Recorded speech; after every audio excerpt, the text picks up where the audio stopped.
Uzi ko hari ibiribwa urya kimwe ukwacyo bikakubera byiza ariko wabihuza bikaba byakugwa nabi cyangwa bikagabanya intungamubiri umubiri wawe winjiza? Ese ubundi koko amata n'indimu ni bibi nk'uko benshi babyemera? Bite se ku bishyimbo n'icyayi cyangwa inzoga n'ikawa? Muri iki kiganiro turarebera hamwe ibiribwa n'ibinyobwa 10 iyo bihuje bishobora kukugwa nabi, tumenye impamvu zibitera, abo bishobora kugiraho ingaruka cyane, ndetse tunatandukanye ibyo siyansi yemeza n'ibihuha abantu bamaze imyaka bemera. Gumana natwe kuko hari imvange ushobora kuba ukoresha buri munsi utazi icyo ikora mu mubiri wawe.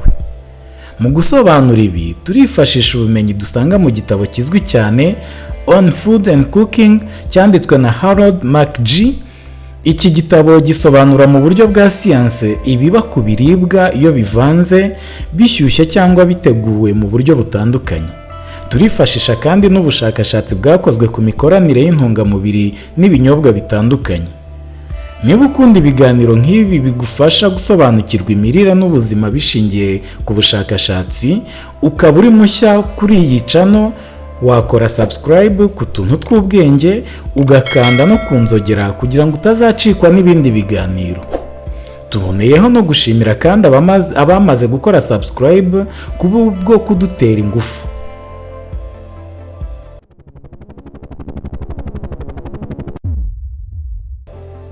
Ikaze bantu b'utuntu tw'ubwenge.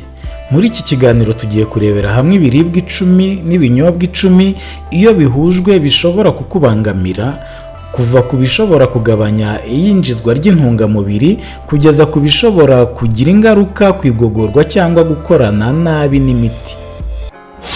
Hari abantu benshi bakuze bumva babwirwa ngo ntukavanga amata n'indimu kuko byangiza igifu. Abandi bakavuga ko amata n'indimu iyo bihuriye mu nda bishobora guhinduka uburozi. Ariko se siyanse yo bivugaho iki? Burya amata akungahaye kuri proteine, cyane cyane iyitwa casein. Indimu yo ikaba ikungahaye kuri acide bita citrique. Iyo ushyize umutobe w'indimu mu mata, acide iriyongera maze proteine zo mu mata zigatangira kwegerana no gufatana. Niyo mpamvu ushobora kubona amata asa n'acitse cyangwa akiremamo ibice bifatanye. Ariko icyo ni imiterere cyangwa chemical reaction isanzwe mu biribwa. Ntabwo bivuze ko haba havutse uburozi. Mu by'ukuri ubu buryo busa n'ubukoreshwa mu gukora ibiribwa bimwe bikomoka ku mata nka fromage. Ikindi gitangaje ni uko no mu gifu cyacu burya habamo za acide, hakabamo acide ikomeye kurusha iyo mu ndimu. Bityo iyo unyweye amata, uko byagenda kose proteine zayo zihura na acide yo mu gifu mu gihe cy'igogorwa. Ku muntu muzima rero utafite ikibazo cy'uburwayi, utagira ibibazo by'igogorwa, kunywa amata n'indimu cyangwa kubikoresha mu mafunguro ntibikora nk'imvange y'uburozi na gato. Ariko ku muntu ufite ikibazo cyo kutihanganira lactose iba mu mata, akaba afite bimwe by'ikirungurira bikora reflux cyangwa igifu cyumva vuba ibiribwa birimo acide, bishobora kumutera kutamererwa neza. Ashobora kumva inda yuzuye, kugira gaze cyangwa acide izamuka. Icy'ingenzi rero ni ukumenya ko amata n'indi mata ari uburozi. Niba umubiri wawe ubyihanganira, nta mpamvu yo kubitinya kubera gusa ko amata yacitse kuko ntaba yapfuye. Imvange ya kabiri ni ibishyimbo n'icyayi. Reka noneho tujye ku mvange ifite gihamya ikomeye kurushaho. Mu Rwanda ibishyimbo ni kimwe mu biribwa abantu benshi barya kenshi, kandi ibyo ni byiza. Ibishyimbo bitanga proteine, bigatanga fibre, bigatanga imyunyungugu ndetse na fer cyangwa iron. Fer ni ingenzi mu gufasha amaraso gutwara oxygen. Ariko hari ikibazo gishobora kuvuka iyo urangije kurya ifunguro rikungahaye kuri fer yo mu bimera ugahita unywa n'icyayi. Icyayi kirimo ikinyabutabire cyitwa polyphenol, kikaba gishobora gufatana na fer mu nzira y'igogorwa. Iyo ibyo bibaye, umubiri ushobora kutinjiza fer yose wari kubona muri iryo funguro. Ubushakashatsi bwakorewe ku bantu berekanye ko kunywa icyayi icyarimwe n'ifunguro ririmo fere bigabanya iyinjizwa rya fere, naho gutegereza nibura isaha imwe bikagabanya iyo ngaruka. Ibi ntibivuze ko icyayi ari kibi, kandi ntibinavuze ko ibishyimbo n'icyayi bihinduka uburozi. Ikibazo ni igihe bikorewe, cyane cyane ku muntu ufite feri nke cyangwa ufite ibyago byo kugira isereri. Ahubwo ushobora kongera ku ifunguro ryawe ibiribwa bikungahaye kuri vitamine C nk'indimu, amacunga, inyanya cyangwa izindi mbuto n'imboga. Vitamine C burya ifasha umubiri kwinjiza feri, bityo ibishyimbo n'indimu bishobora kuba inshuti nziza. Naho ibishyimbo n'icyayi byo ku muntu ushaka kongera fere, ibyiza ni ukubitandukanya. Imvange ya gatatu ni ikawa n'ifunguro rikungahaye kuri fere. Burya si icyayi cyonyine, ikawa nayo ishobora kugira ingaruka ku buryo umubiri winjiza feri yo mu biribwa. Ikawa irimo polyphenol zishobora kugabanya iyinjiza rya feri nayo, ni ukuvuga cyane cyane feri iboneka mu biribwa bikomoka ku bimera. Tekereza rero umuntu ufata ifunguro ririmo ibishyimbo, imboga rwatsi n'ibindi biribwa bikungahaye kuri fere, hanyuma agahita anywa n'ikawa. Ntabwo bivuze ko iryo funguro rihindutse ribi, ariko niba uwo muntu asanzwe afite ikibazo cyo kubura fere, kunywa ikawa amaze kurya bishobora kutamufasha. Niyo mpamvu ushobora guhitamo kunywa ikawa hagati y'amafunguro aho kuyinywera buri gihe ku mafunguro yawe akungahaye kuri fere. Kandi hano turabona isomo rikomeye. Rimwe na rimwe ikibazo ntabwo kiba ari icyo urya, ahubwo kiba ari icyo ugifatanyije nacyo. Imvange ya kane ni ibiribwa bikungahaye kuri fere n'amata menshi. Amata ni ikiribwa gifite intungamubiri nyinshi, ariko arimo proteine, calcium n'izindi ntungamubiri umubiri ukeneye. Ariko calcium nyinshi, cyane cyane iyo ifashwe ku kigero kinini, ishobora kugira ingaruka ku iyinjizwa rya fere. Ubushakashatsi ku mirire bwerekana ko calcium ishobora kugabanya iyinjiza rya feri mu ifunguro rimwe, kandi bikanatera ingaruka z'igihe kirekire ku rwego rwa feri mu mubiri, ndetse zishobora kuba no ku bantu bafata indyo yuzuye.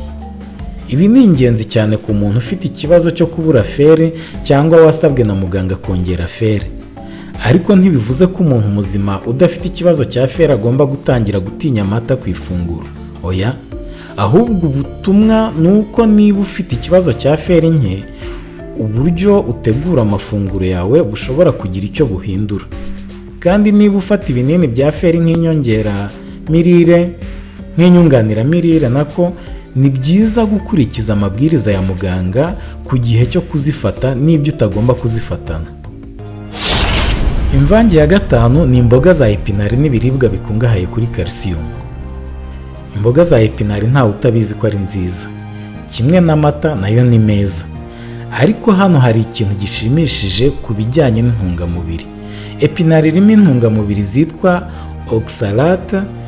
Izi oxalate zishobora gufatana na calcium mu nzira y'igogorwa, bigatuma calcium imwe itinjira neza mu mubiri. Abashakashatsi ba kaminuza ya Harvard basobanuye ko oxalate ziboneka mu mboga zimwe, icyayi, ibishyimbo n'ubunyobwa, kandi iyo uzifashe hamwe na calcium zigabanya iyinjizwa ryazo. Ariko nanone ibi ntibivuze ngo ntukarye epinari nyuma unywe n'amata, ahubwo bisobanura ko ingano y'intungamubiri umubiri ushobora gukoresha ishobora guhinduka bitewe n'ibindi biribwa biri mu ifunguro. Ku muntu urya indyo yuzuye kandi ihindagurika, akenshi ntabwo iki ari ikibazo gikomeye. Ikibazo cyatangira cyane iyo umuntu ashingira intungamubiri runaka ku biribwa bike cyane buri munsi. Imvange ya gatandatu ni inzoga hamwe n'ikawa cyangwa energy drinks.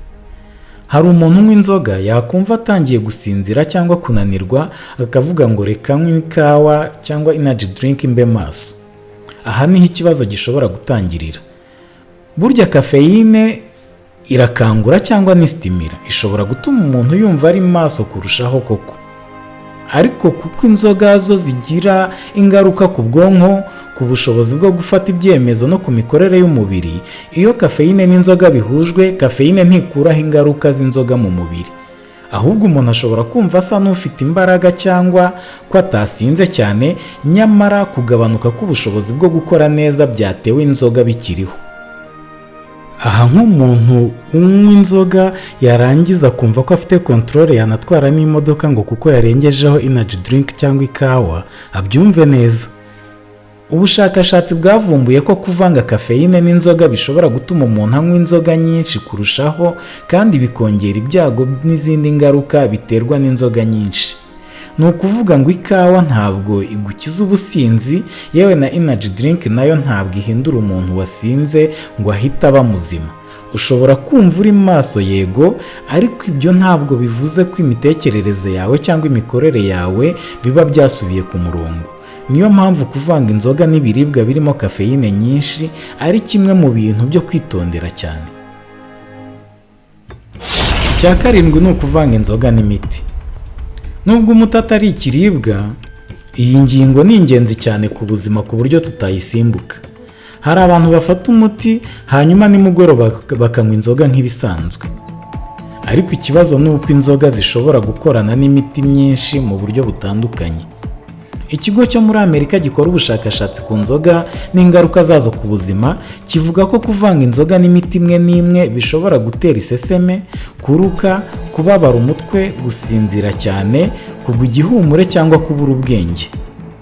Ndetse ku miti imwe n'imwe bishobora no kongera ibyago byo kuva amaraso imbere mu mubiri, ibibazo by'umutima cyangwa guhumeka nabi. Ikibazo gikomeye ni uko nta tegeko na rimwe rivuga ko imiti yose igira ingaruka zimwe ku nzoga. Oya, ahubwo biterwa n'umuti.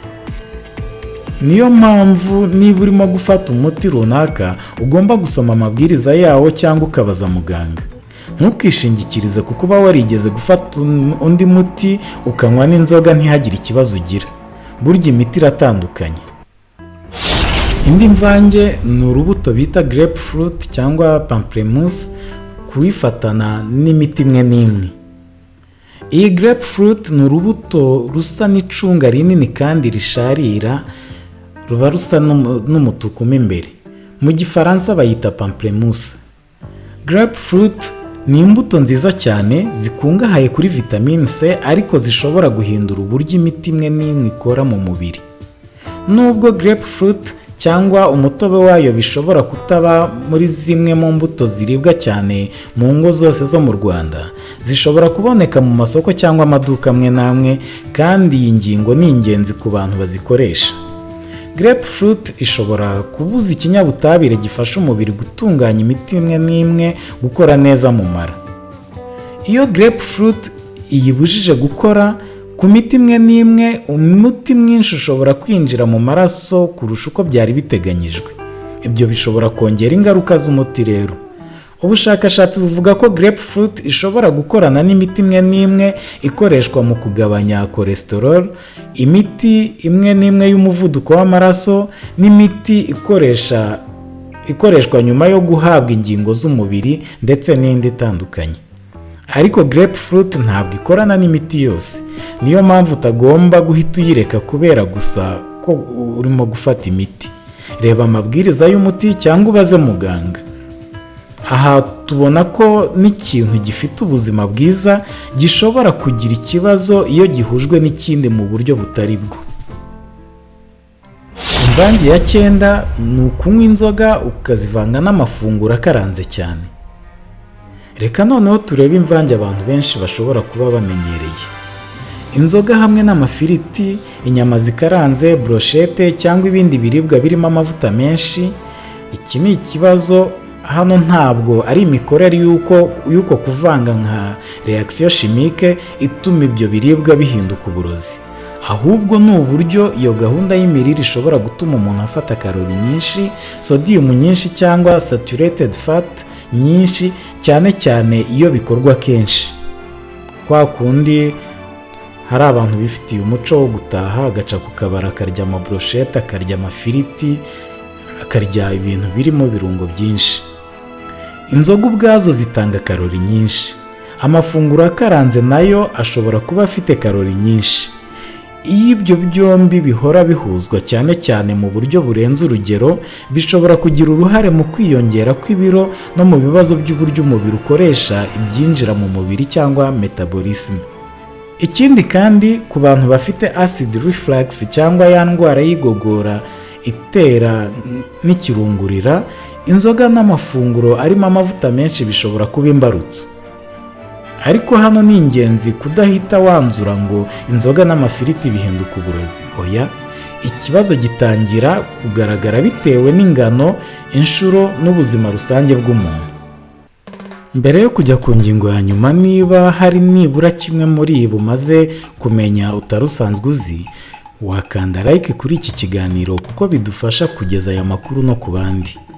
Ariko ntugende kuko ku ngingo ya 10 ari imwe mu mvange abantu benshi bakoresha kenshi cyane batayitekerejeho, kandi ikibazo cyayo ntikigarukire ku igogorwa gusa, kikaba gishobora no kugira ingaruka ku biro no ku buzima bw'umubiri muri rusange. Reka turebe iyo mvange ya nyuma. Iyi mvange ya 10 ni ibinyobwa birimo amasukari menshi ndetse n'amafunguro akaranze cyane. Tekereza ku ifunguro rigizwe n'amafiriti menshi, inyama zikaranze, hanyuma ukongeraho soda nini irimo n'isukari nyinshi. Aha rwose twese turemeranya ko riryoha.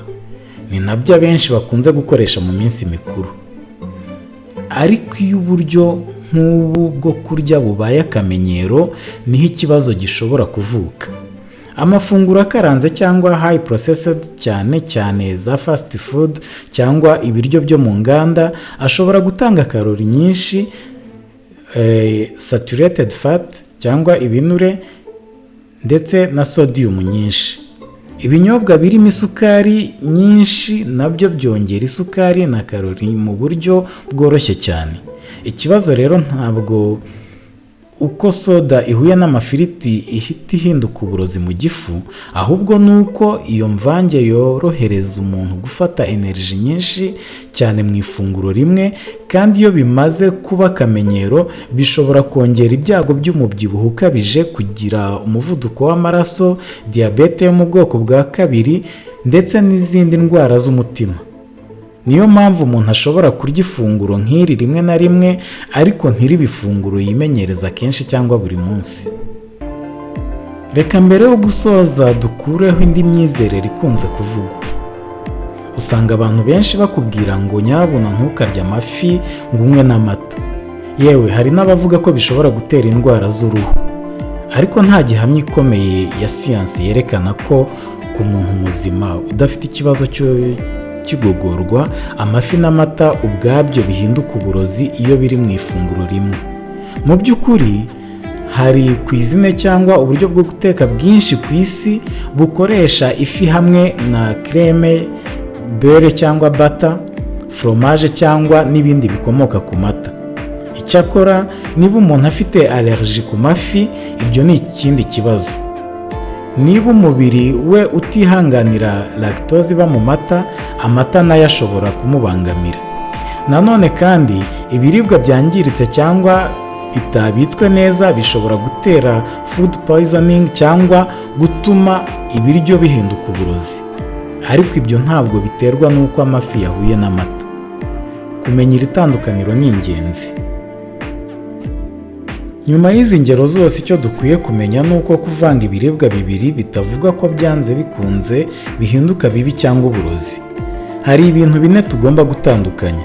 Icyo bita food poisoning iterwa ahanini n'ibiribwa byanduye mikrobe cyangwa ubundi buziranenge buke. Hakabaho icyo bita food intolerance, nk'igihe umuntu atihanganira lactose iba mu mata akagira ibibazo by'igogorwa. Haza kandi n'icyo bita nutrient interaction, nk'icyayi cyangwa ikawa bishobora kugabanya iyinjizwa rya fer, ndetse n'ikindi nyuma bita drug interaction, nk'uko grapefruit ishobora guhindura imikorere y'imiti imwe n'imwe. Ikindi kandi hari ibiribwa bimwe biba byiza kurushaho iyo bihujwe. Urugero nka vitamine C iboneka mu mbuto n'imboga zimwe na zimwe ishobora gufasha umubiri kwinjiza feri yo mu bishyimbo, za rantiye n'izindi mboga neza kurushaho. bityo rero mbere yo kwemera ko ibiribwa bibiri bitavangwa, banza wibaza uti se siyanse yo ibivugaho iki? Ubutaha tuzavuga ku kantu kagenda gakundwa cyane cyane mu rubyiruko, akantu gakora nk'itabi bita vape cyangwa e-cigarette. Ese koko iyi vape irica kurusha itabi risanzwe? Tuzagaragaza icyo siyansi bivugaho, ntuzacikwe. Wakoze cyane kubana natwe rero. Niba iki kiganiro hari ikintu gishya cyakwigishije, bitwereka ukanda like, unasangiza iyi video wabuzi bakwifuza kumenya aya makuru. Naho ubutaha mu tundi tuntu tw'ubwenge, mugire ubuzima bwiza.